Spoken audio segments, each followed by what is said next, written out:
নমস্কার, কেমন আছো সবাই? টুইন বেবি অ্যান্ড মমসের আরও একটি ব্লগে তোমাদের স্বাগত জানাচ্ছি। আজকে আজকে হলো বৃহস্পতিবার, আর এখন বাজে বিকাল 4টা। তো বাচ্চাদের ঘুমিয়ে দিয়ে তোমাদের সঙ্গে একটু কিছু কথা বলতে আসলাম, যেটা না বললেই নয়। তোমরা থাম্বনেল দেখে অবশ্যই বুঝতে পারছো আমি কি বলতে চাচ্ছি, আর তোমরা কে কতটুকু জানো আমি সেটা জানি না, তবে আমি যেটুকু জানি সেটুকু তোমাদের বলার চেষ্টা করছি। আসলে প্রচণ্ড গরম পড়েছে ঢাকাতে, প্রচণ্ড গরম, সহ্য করা যাচ্ছে না, আগুনের ফুলকি ঝরছে। তবুও তারপরে ফ্যান অফ করে কথা বলতে হচ্ছে, কারণ ফ্যানের সাউন্ড আসলে আমার ভয়েসে সমস্যা হচ্ছে, ঠিকমতো ক্লিয়ার হচ্ছে না, সেজন্য প্রচণ্ড গরমে যদি কোনো ভুল ত্রুটি হয় অবশ্যই বলে দিও, আর কি কমেন্ট করে জানিও সেটা। আর যদি আমার জানায় কিছু ভুল থাকে সেটাও জানিও। আসলে আমি প্রথম থেকেই বলি, আমি আলপনা দিদির ব্লগ দেখতাম, বা শর্টগুলো, বেশিরভাগ শর্টগুলোই দেখতাম। এত মজার মজার শর্ট করে না, আসলে বলার মতো না। তো আমি তো প্রথমে, ওরা তো করে প্রথমে মানে ওরা তো আসলে মা মেয়ে জামাই, কিন্তু এটা বুঝতে আমার অনেক দিন লেগে গেছে জানো। আমি তো বুঝতাম সত্যি সত্যি ওটা বৌমা আর ছেলে। কেউ কখনো কিন্তু ওদের ধরতে পারবে না, এতটুকু অভিনয়ে কোনো ত্রুটি ছিল না। খুব ভালো লাগতো আমার, আমি যখনই সময় পেতাম আলপনা দিদির ভিডিওগুলো দেখতাম। আর ওদের মেয়ে জামাই শাশুড়ি খুনসুটিগুলো খুব ভালো লাগতো। ওরা অত্যন্ত দরিদ্র পরিবার, সেটা আমি বুঝতে পারছি। আলপনা দিদি একদিন তার বাড়িটা ঘুরে দেখিয়েছিল আমাদেরকে জানো, সেটা তো তোমরা জানো যারা আলপনা দিদির নিয়মিত দর্শক। আমি খুব নিয়মিত দর্শক বলবো না, কিন্তু আমি খুব ভালোবাসি আলপনা দিদিকে। একটা ছোট্ট একটা পিচ্চি মেয়ে, খুব বেশি বড় হবে না কিন্তু, একটা পিচ্চি মেয়ে কি করে এত সুন্দর মজার। আর মা, দেখো তো, গ্রাম্য মা কি সুন্দর করে সাজিয়ে গুছিয়ে মেয়ের জামাইয়ের সঙ্গে তাল দিতে বলো।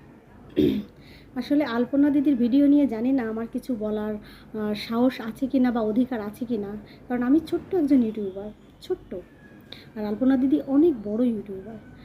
আর মানে আমি একদিন কী করছি, কীভাবে পরিচয়, মানে কীভাবে চেনা, আমি ফেসবুক যখন স্ক্রল করি, ওদের তো পেজ আছে, ইউটিউব আছে, আমি যখন স্ক্রল করতে করতে তখন একদিন দেখলাম যে আলপনা দিদির যে মা, ওনার ইয়েগুলো আমার খুব ভালো লাগে, ওনার যে ঢকগুলা এত সুন্দর আর দারুণ লাগতো। তো এই মজার ছলে দেখতে দেখতে তখন আলপনা দিদির পুরা আমি সাবস্ক্রাইব করি, ফলো করি, হ্যাঁ, সেখানে যে আসলে মজার ভিডিওগুলো দেখার জন্য। তারপরে সবাই রিকোয়েস্ট করতো, যখন আমি সেই প্রথম থেকে দেখি, একদম যখন ওরা প্রথমে যখন চ্যানেলটা খুলেছিল, প্রথমে তো ফেসবুক পেজে আসছিল, তো ফেসবুকটা আমাদের বেশি ইউজ করা পড়ে। তো সেই থেকে আমি সবাই কমেন্ট করতো ব্লগ দেওয়ার জন্য, ওদের শুধু সব কিছু জানতে চাই, দেখতে চাই। তো আস্তে আস্তে ওরা কিন্তু ব্লগ চ্যানেলটা খুললো, এইভাবে ওদের আস্তে আস্তে প্রসার বৃদ্ধি। কত লোক, মিলিয়ন মিলিয়ন ভিউজ আর মিলিয়ন মিলিয়ন সাবস্ক্রাইব, বলো তো ওদের। আসলে আসলে মানুষের কপালে না সুখ সয় না, এটাই আসলে বাস্তবতা।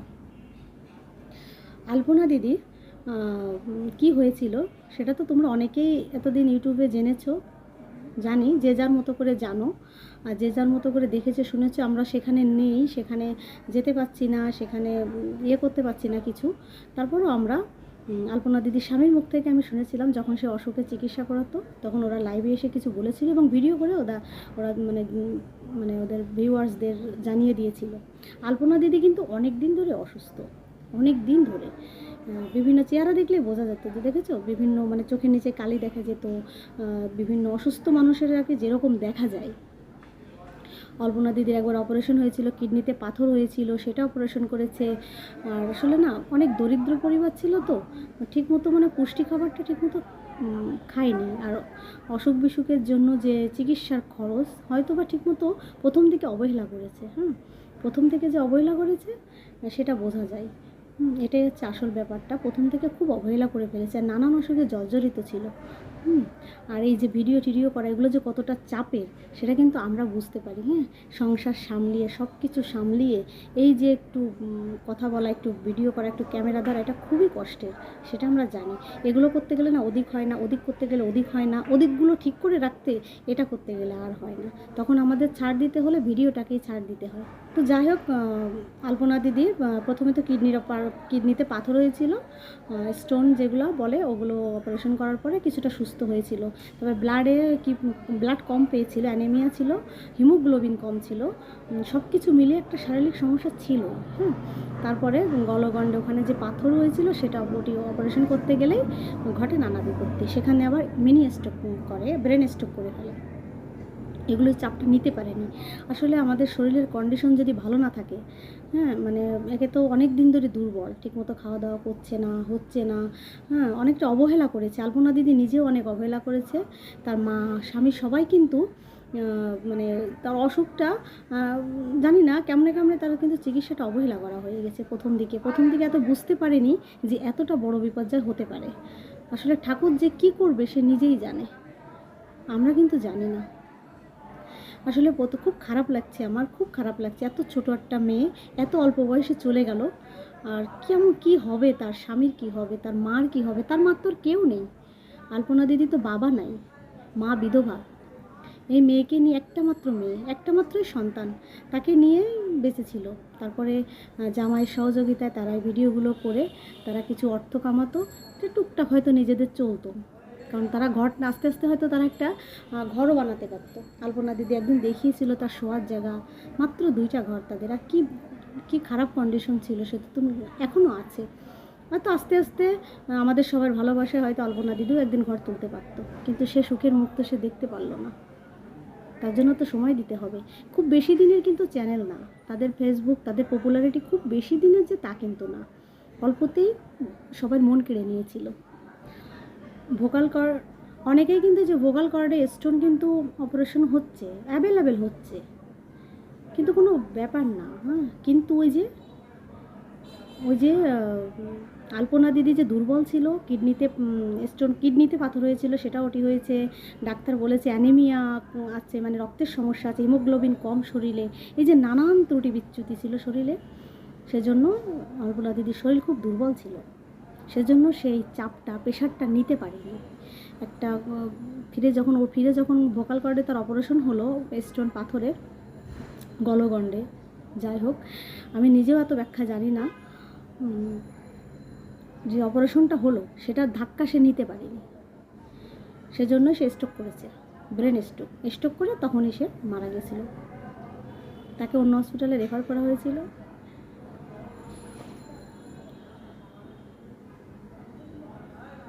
কি একটা অবস্থা বলো তো। জানি না তার পরিবার এখন কি করছে আর কি না করছে, আমরা কিছুই অবশ্য জানি না। তার স্বামী বারবার লাইভে এসেছে, তার স্বামী বারবার ভিডিওর মাধ্যমে জানান দিছে তাদের মানে প্রত্যেকটা মুহূর্তে হসপিটালে বসে বসে লাইভে আসছে তার ভিউয়ার্সদের কিছু বলতে, সবাই কাছে মানে আশীর্বাদ চাইছে, যাতে সবাই যেন আলপনা দিদির জন্য একটু আশীর্বাদ করা হয়, বারবার কিন্তু লাইভে আসছে। আমি অবশ্য পরে দেখেছি বারবার এখনও তোমরা যদি খোঁজো এখনও পাবা, তার স্বামী কতবার লাইভে আসছে, কতবার ভিডিওর মাধ্যমে জানিয়েছে কত কিছু। আর আলপনা দিদি এত ভালো লোক ছিল না, এত ছোট্ট একটা মেয়ে, কিন্তু পিচ্ছি একটা মেয়ে এত তাড়াতাড়ি সেলিব্রিটি হয়ে গেল না। আসলে গ্রামের সবাই কত ভালোবাসতো, পাড়ার সবাই দেখেছো কীভাবে কান্না করছে, পাড়ার লোক এইভাবে কান্না করে একটা মানুষের জন্য।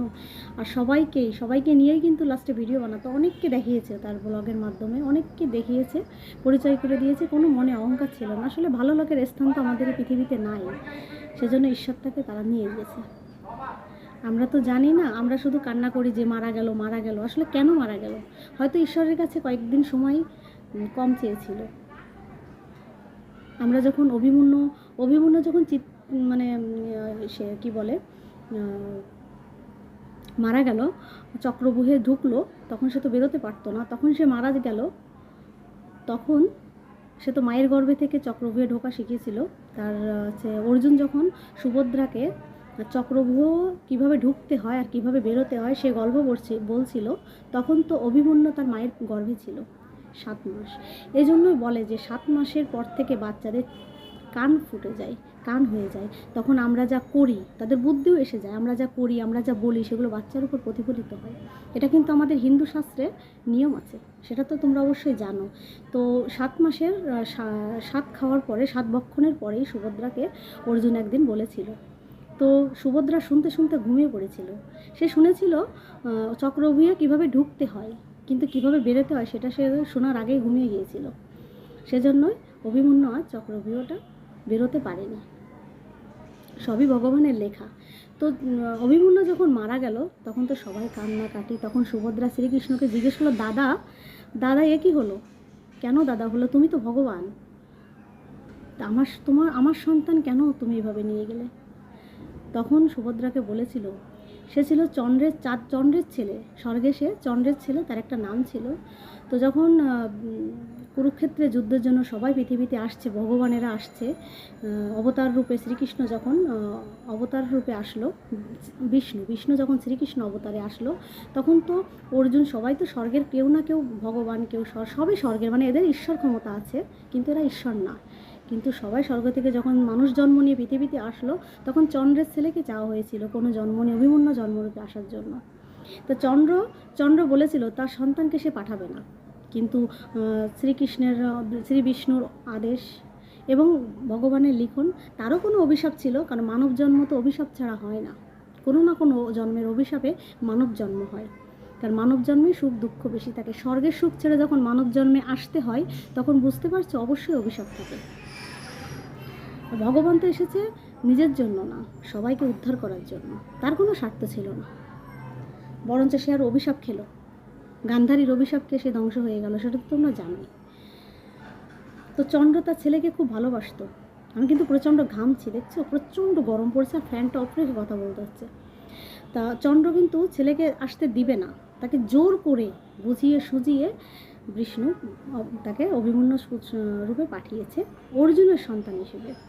কিন্তু তখন সে একটা শর্ত দিয়েছিল যে 22 দিন আমার ছেলেকে, কত দিন, 22 দিন এরকমই একটা হবে, কতদিন আমি আমার ছেলেকে ছাড়া থাকতে পারবো, এরপরে আমি আর থাকতে পারবো না। কিন্তু স্বর্গের এক একটা দিন আমাদের পৃথিবীতে প্রায় বছরের মতো, এক বছরের মতো, হয়তো 16 দিনে 16 বছর এরকম কিছু একটা হবে, মানে ওখানকার দিন, ওখানে তো জন্ম নেই, মৃত্যু নেই, দিন নেই, রাত নেই।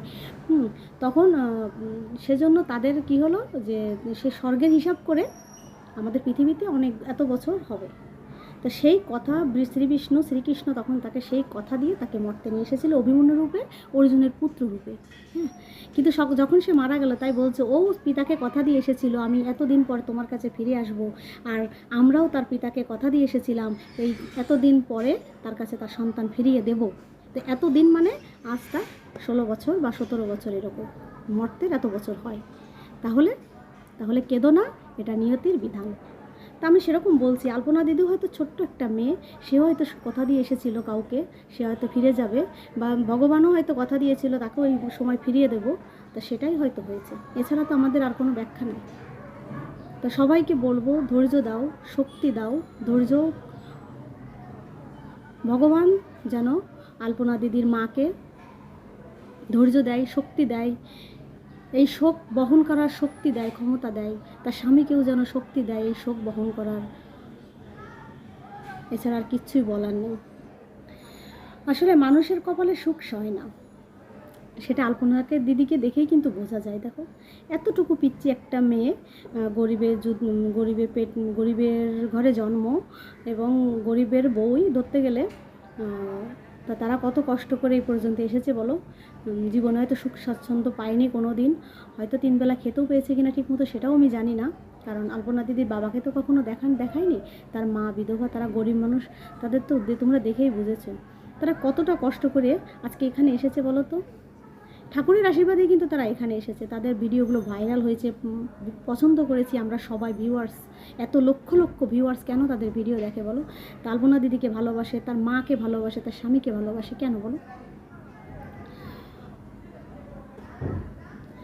আসলে আলপনা দিদির সুখ কপালে সইল না। আসলে আমাদের মানুষের জীবনটাও এরকম, সুখ কখনো কপালে সয় না। আর যারা ভালো লোক হয় না, তারা সারা জীবন কষ্টেই কাটে, কষ্টের পরে কষ্ট, কষ্টের পরে কষ্ট। কিন্তু যখনই সুখের কথা সন্ধান আসে, যেই জায়গাটা এখন সুখ হবে, যখন সুখের সময়টা আসে, তখন সেটা সে ভোগ করতে পারে না, তখন সে আলপনা দিদির মতো হয়তো চলে যায়, না হলে অক্ষম হয়ে যায়। এটাই হচ্ছে আমাদের জড়জাগতিক নিয়ম, বিশেষ করে ভালো মানুষদের সঙ্গে এটাই হয়, সুখ আর ভোগ করা হয় না, সুখ আর ভোগ করা হয় না। হয়তো এখন তারা ঘর বাড়িটা ঠিক, হয়তো আমার মোটামুটি আমি যা জানি যতদূর তাদের ইনকাম হতো, হয়তো যেটুকু যা আমাদের ভালোবাসা, সবার ভালোবাসা যেটুকুখানি যা পেতো, হয়তো একদিন, হয়তো আজ না হয় কাল তারা ঘর বাড়ি তুলেই দিত। ইউটিউব করে, ফেসবুক করে অনেকে অনেক কিছু করেছে, যেমন সাধন সাথী এরা ঘর তুলেছে, প্রীতি লাইফস্টাইল, আরও অনেক ইউটিউবার আছে যারা ছোট থেকে অনেক বড় হয়েছে, তারা অনেক টাকা পয়সার মালিক হয়েছে আছে। আমাদের মতো ছোটো ইউটিউবার এখনও কিছু করতেই পারেনি। সবার কপালে তো সব কিছু হয় না। তো আলপনা দিদির ভাগ্যে যখন এত কিছু ছিল, তা ঠাকুর তাকে কেন একটু সুখ দিল না বলো তো? সে কেন একটা ভালো বাড়ি বানিয়ে সেখানে থেকে যেতে পারলো না? হ্যাঁ, চলে যেতে হয়, যেত, আরও কিছুদিন থাকতো, একটা ভালো ঘর করতো, সেই ঘরে সে থাকতো, একটু সুখী হতো, একটা সন্তান আসতো, সন্তানটা মানুষ হতো। কেন আর কিছু বছর, আর কেন আর তাকে আরেকটু আয়ু দিল না ঈশ্বর বলো তো? আসলে আমি, আপনি, তুমি কেউ কিছু বলতে পারবো না, সবই উপরওয়ালার ইচ্ছা। আমি তো এইমাত্র বুঝিয়ে দিলাম না, এছাড়া আর কোনো সান্ত্বনা আমার কাছে নেই। তো আলপনা দিদির মায়ের কাছে বলবো যে মায়ের কাছে বলবো একটু শান্ত হও, ভগবান কিছু নিলে অবশ্যই কিছু ফেরত দেয়। আর আলপনা দিদির মায়ের প্রতি আমার গভীর সমবেদনা জানাচ্ছি। আসলে এই শোক কখনো ভোলার নয়। তার রুবি অন্ধের যষ্টি, তার একমাত্র অন্ধের যষ্টিকে ভগবান এভাবে নিয়ে গেল। আর ঈশ্বরকে বলবো আলপনা দিদির মাকে যেন একটু ধৈর্য শক্তি দেয়, একটু সহ্য ক্ষমতা দেয়, আর তার স্বামীকেও যদি একটু ধৈর্য দেয়, এই শোকটা কাটিয়ে ওঠার একটু ধৈর্য দেয়, এছাড়া আর কিছু উপায় নেই। তোমরা ভালো থেকো, সুস্থ থেকো, আবারও বলছি ভালো থেকো, সুস্থ থেকো, সাবধানে থেকো।